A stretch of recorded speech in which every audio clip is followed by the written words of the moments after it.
여러분, 앞으로 무슨 일이 일어날지 궁금하지 않으세요? 사실 이건 아주 오래전부터 인간이 가져온 본능 같은 거예요. 옛날에는 별을 보거나 신탁에 기대곤 했잖아요. 근데 지금 우리 손에는 그보다 훨씬 더 강력하고 또 과학적인 도구가 쥐어져 있습니다. 인류가 수천 년 동안 던져온 바로 그 질문. 우린 미래를 알 수 있을까? 여기에 대한 답에 우리가 지금 그 어느 때보다도 가까이 다가가고 있다는 사실 알고 계셨나요? 그 도구가 뭐냐고요? 바로 데이터 과학입니다. 이게 바로 오늘날의 수정구슬이라고 할 수 있죠. 세상을 들여다보는 가장 강력한 렌즈 중 하나랄까요? 자, 그럼 이 데이터라는 렌즈를 통해 우리가 뭘 볼 수 있는지 지금부터 저랑 같이 한번 들여다보시죠. 자, 그럼 본격적으로 한번 들어가 볼까요? 첫 번째 주제는요, 바로 우리 모두의 생명과 직결되는 문제죠. 질병 예측, 그리고 보건의 세계입니다.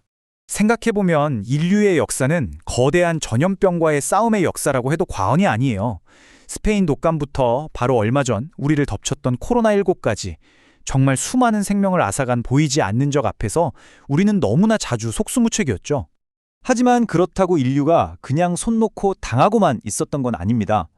놀랍게도 벌써 17세기부터요, 우리는 수학이라는 무기를 꺼내 들었어요.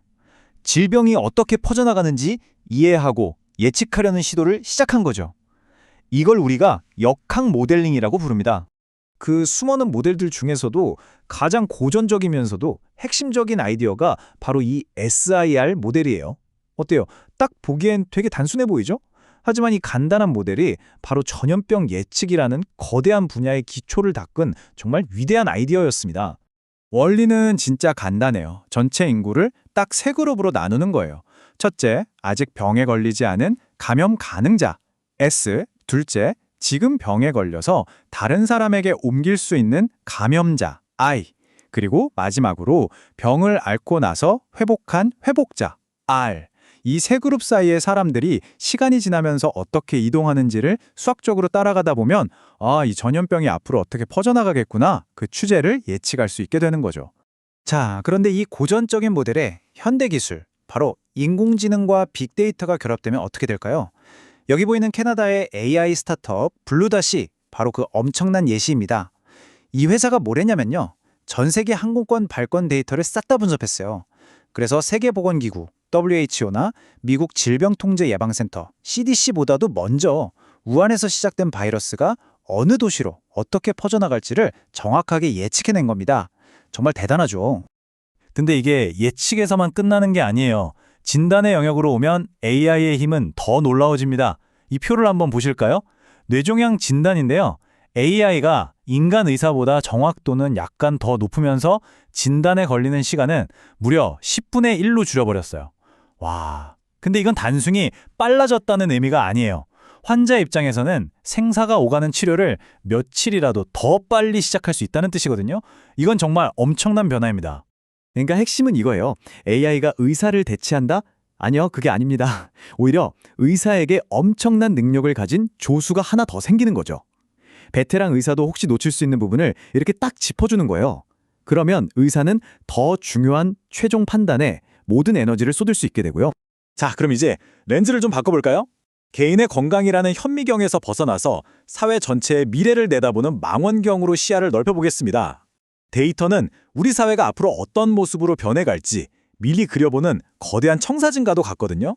아마 이 그래프 많이들 보셨을 거예요. 한국 사회의 미래를 이야기할 때 정말 빼놓을 수 없는 장면이죠. 1970년대 이후로 출산율이 어떻게 떨어지는지 보여주는데 정말 가파르죠? 특히 이 1.0이라는 선이 무너졌다는 게 굉장히 중요합니다. 이건 여성 한 명이 평생 아이를 한 명도 채 낳지 않는다는 걸 의미하거든요.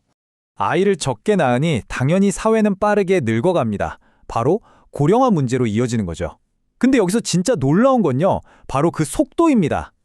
보세요. 프랑스는 고령화 사회에서 초고령 사회로 가는데 170년이 걸렸고요. 미국은 70년이 걸렸어요.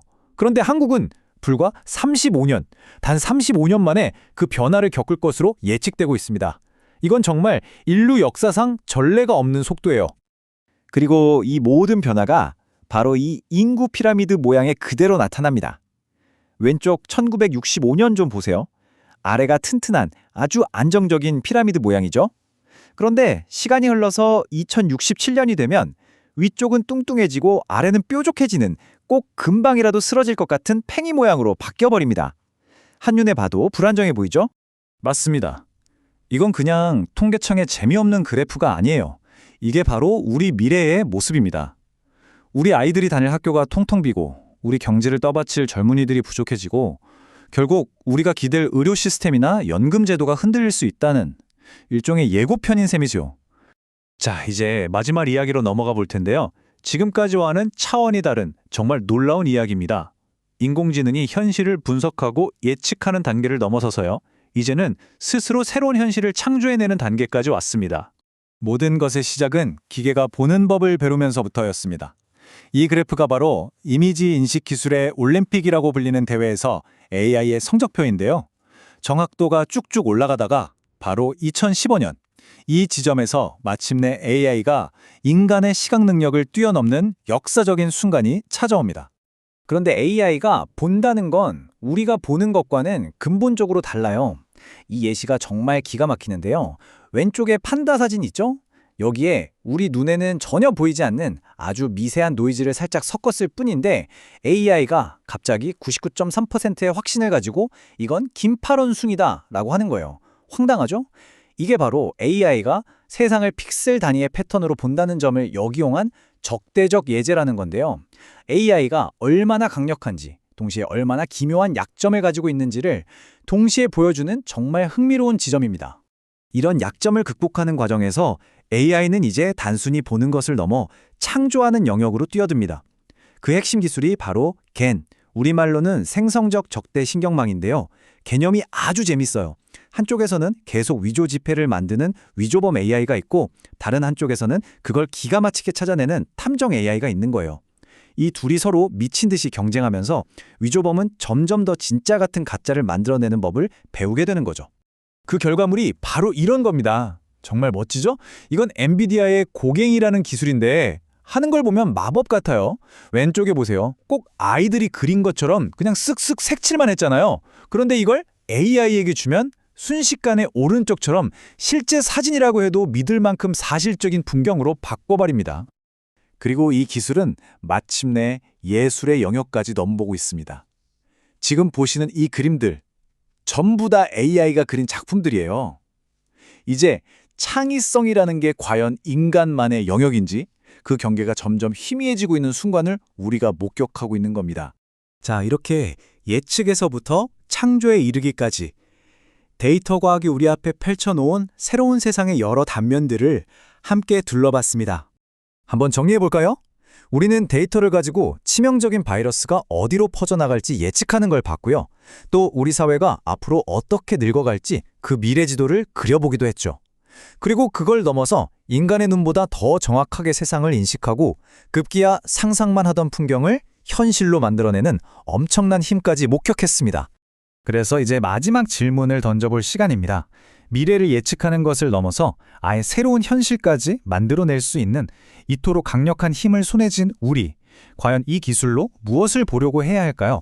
어떤 세상을 만들어 가야 할까요? 물론 정답은 아직 없습니다. 하지만 분명한 건 그 답을 찾아가는 과정 자체가 바로 우리 모두의 미래가 될 거라는 점입니다.